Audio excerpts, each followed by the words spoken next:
fentanyl not the way to go. It's destroying our city here.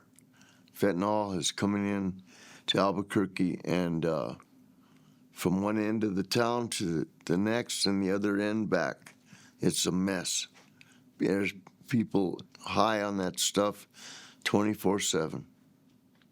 And I was part of the problem. I was definitely part of the problem. I started using cocaine when I was a young man, in my 20s. That's when Pablo Escobar was bringing it in, and cocaine was cocaine. But what it did was it took me on a ride that 28 years later, I had been through 2 marriages, 11 years in the penitentiary. My son was 3 when I went in, and 14 when I came out, so I missed all them years with them. Drugs have always been instrumental in me, I guess what you would say is being normal. I felt normal. I felt this is the way I had to be, was to be high all the time. I didn't like dealing with issues that happened to me when I was a child. It was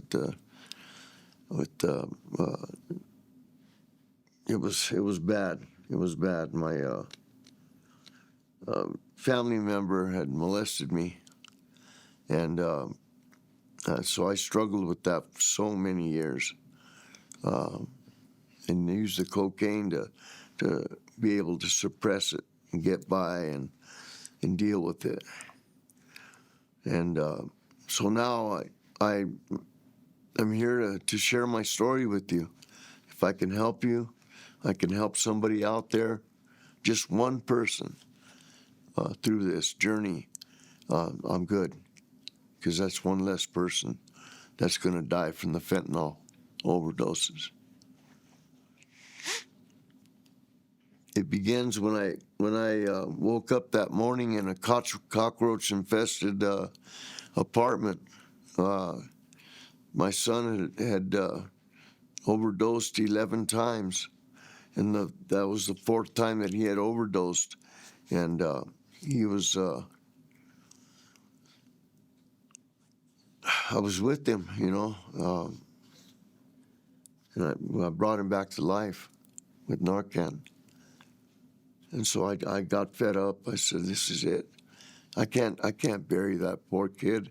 I went through all this to get to this point where I got him back in my life, and here I am wasting it on getting high with him, supplying drugs to him supplying drugs to me." That's where it starts, and it hasn't been easy.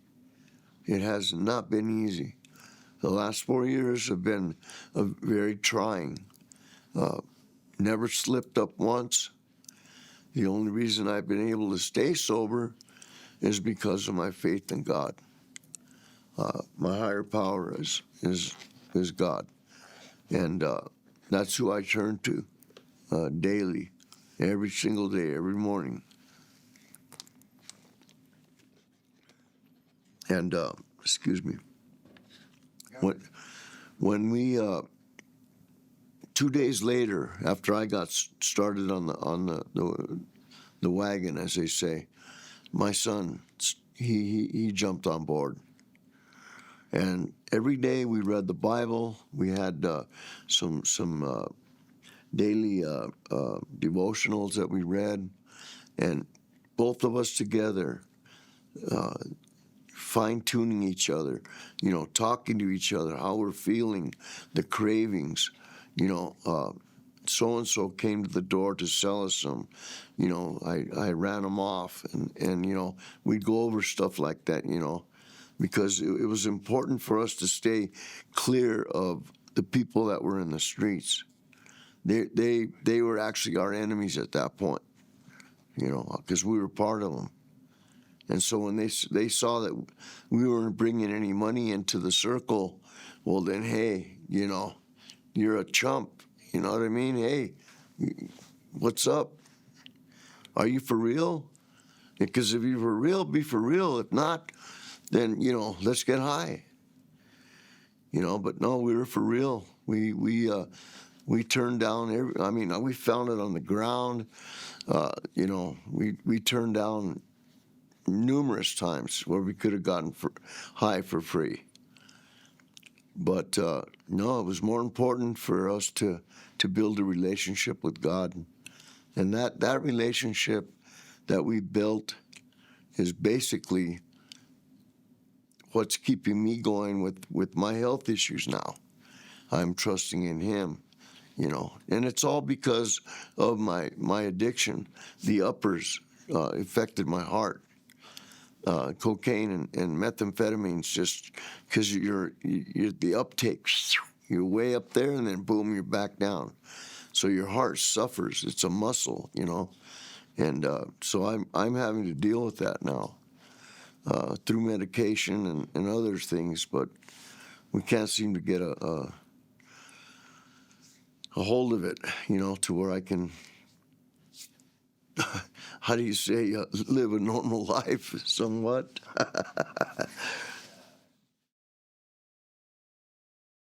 We shed a lot of tears. We hugged each other and cried a lot. We sure did, because of what we had done. We felt ashamed at what we had done because our families weren't born, and they weren't brought up like that. His wasn't, mine wasn't, with drugs and stuff.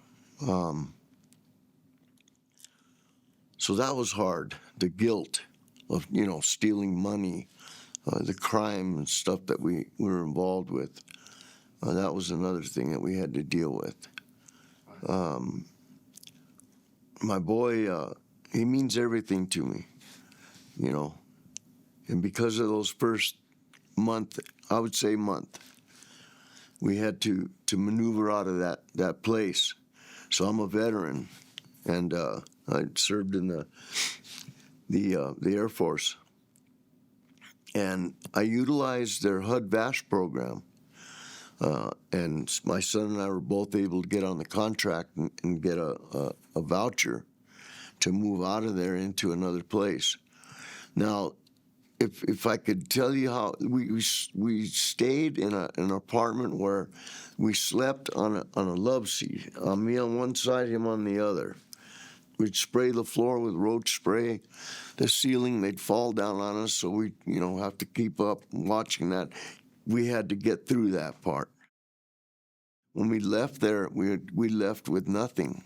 We left our TV. We left everything there that we owned.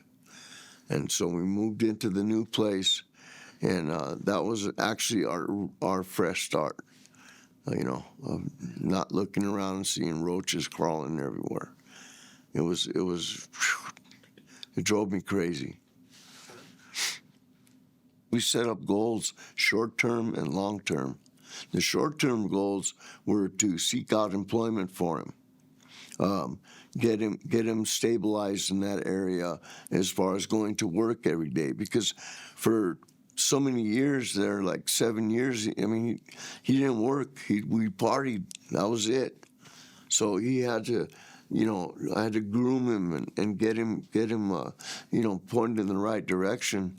And I give all the rest credit to him because, he pulled things together. His ability to speak on the phone, which is his job, to deal with customer service.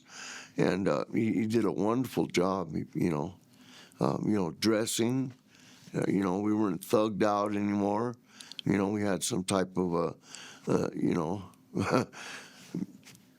people didn't look down on us because everywhere we went, they looked down on us. Here they come. Walmart was sent out a store walker. Here they come. All through my life, I had been in and out of programs. I did the AA thing, which I'm not knocking it at all. 12-step program, great. I've been to Stout Street, Delancey Street, Pier 1, Senecor, long-term programs. Normally, I'd work my way to the top to be the top dog in the house, to run the house. I was always a leader. I didn't follow too much. Always masterminded things in my head. When we were getting high, I'm the one that would sit there and say, "Okay, today we're going to do this," and it would work out. Hey, well, and same as was in the programs, which were, some of them were church based also. I was sent out to other states to prospect other people for the men's home there for Victory Outreach. This time, it was just me and God. Me and God. That was it. I No outside influence. Now, I will say this: we did go to Sagebrush Church. That's where our faith started. We started going there on Sundays, and we'd watch it also online. Now, Pastor Todd, he's a very charismatic, energetic individual. He has ways of putting words together that make sense for an addict. Now, because not everybody could just say, "Hey, this is how you're going to do it," with the reading the Word and getting involved in programs and stuff within the church, ministries. But we basically we did it cold turkey, completely stopped. No, we didn't. I tell you, I never. He told me, my son, he says, "Dad, I don't believe you. A couple days we'll be high again. You've said it before." And then he saw I didn't do it for 2 days. He said, "Well, let me try it." Kept going and going to this day.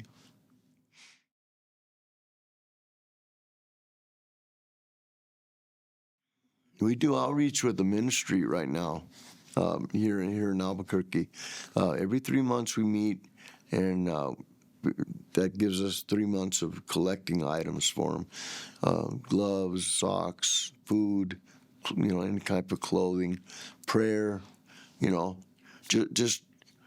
Just love on them. That's my thing.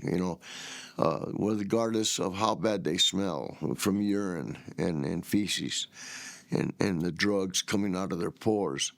I just hug on them and love them, because most people didn't get the love that they were looking for when they were younger.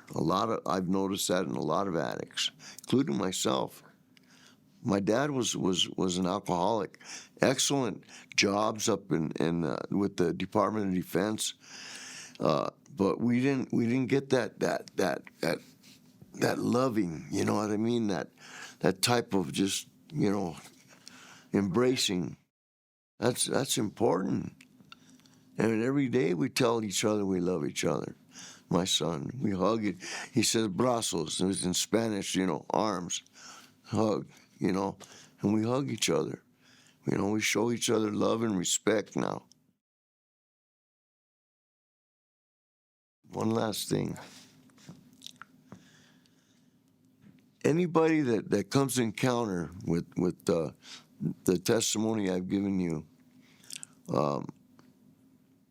there's nuggets that I've put out there for you, nuggets of gold. Grab hold of them and run with them. Be successful in life. There's no reason for you to stick a needle in your arm. None whatsoever. Fentanyl is wiping the country out. There's a reason for it, because of the cartel and whatever else. I'm not going to go into depth, but I know things, I've seen things, and I've witnessed things, that the destruction that is laid behind it. Now we're making building blocks, okay, with people. We're trying to get them to lock arms with us. Come on with us. Let's do this. And that's where we're at now. The more we could get on the army of the Lord than the army of Satan.